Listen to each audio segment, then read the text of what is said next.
Career guidance series के आज के वीडियो में हमारा टॉपिक है 11-12 में सर हमने कॉमर्स ऑप्ट कर लिया है फ्यूचर अपॉर्चुनिटीज के लिए। क्या सर कोई बोर्ड मैटर करता है?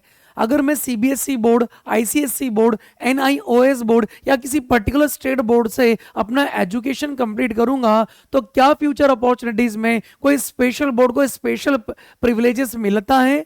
क्या कहीं ऐसा तो नहीं किसी पर्टिकुलर बोर्ड को ऑप्ट करने से फ्यूचर के डोर्स, फ्यूचर अपॉर्चुनिटीज के डोर्स मेरे लिए क्लोज हो जाएंगे? तो चलिए आज के इस वीडियो में मैं सचिन गोरे, एजुकेटर एंड करियर काउंसलर, आपकी पूरी मदद करूंगा। तो प्लीज वीडियो के एंड तक बने रहिए।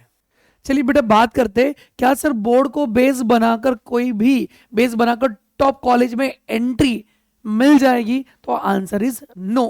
किसी भी बोर्ड को, चाहे आपने class 12 commerce, CBSE board, ICSE board, NIOS से या फिर किसी रिकॉग्नाइज्ड स्टेट बोर्ड से अगर आपने पास आउट करी है तो सिर्फ बोर्ड को प्रिविलेजेस नहीं है, सिर्फ बोर्ड को बेस बनाकर एंट्री नहीं मिलेगी। और ना ही किसी पर्टिकुलर बोर्ड से, अगर आपने रिकॉग्नाइज्ड बोर्ड से अगर आपका 12 कॉमर्स पास आउट किया है तो उस बोर्ड को बेस बनाकर आपके लिए एंट्री गेट बंद हो जाएंगे। मतलब एक चीज तो यहां पर माइंड सेट कर लेना, सिर्फ बोर्ड मैटर नहीं करता है। ना तो बोर्ड को बेस बनाकर कोई प्रिविलेजेस मिलने वाली है और ना ही बोर्ड को बेस बनाकर आपका रिजेक्शन होने वाला है।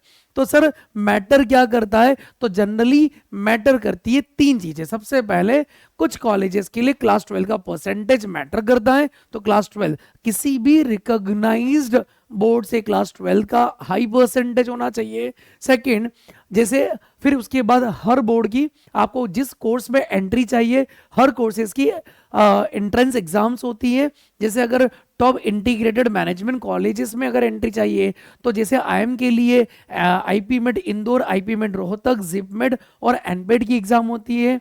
सेंट जेवियर के लिए जैट की एग्जाम और सिम्बोयसिस के लिए सेट की एंट्रेंस एग्जाम्स होती है। यूनिवर्सिटी से ग्रेजुएशन करना है तो सीयूटी सीईटी की एग्जाम्स होती है।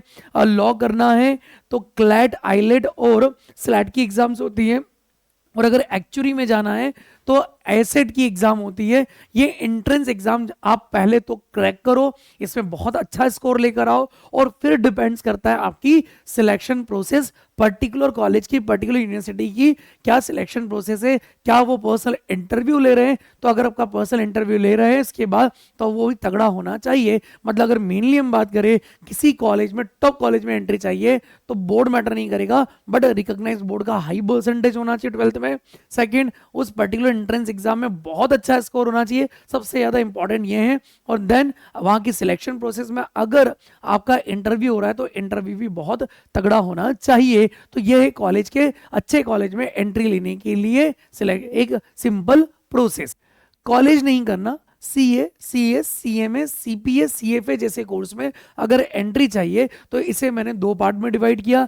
फर्स्ट, सीपीए और सीएफए की अगर बात करें तो इन कोर्स में एंट्री लेने के लिए मिनिमम क्वालिफिकेशन ग्रेजुएशन है। इसका मतलब क्लास 12 को आप पीछे छोड़कर आ गए, मतलब बोर्ड मैटर नहीं करेगा। सेकंड, अगर डिस्कशन करें सीएस, सीएस, सीएमए में दो तरह से एंट्री होती है, एक फाउंडेशन रूट और एक direct entry route. Direct entry route की पहले बात करें, आफ्टर ग्रेजुएशन या फाउंडेशन एग्जाम्ड हो जाता है, इंटर और फाइनल ही देना होता है। अगेन ग्रेजुएशन मतलब 12 को पीछे छोड़कर आ गए तो यहाँ पर 12th बोर्ड मैटर नहीं करेगा।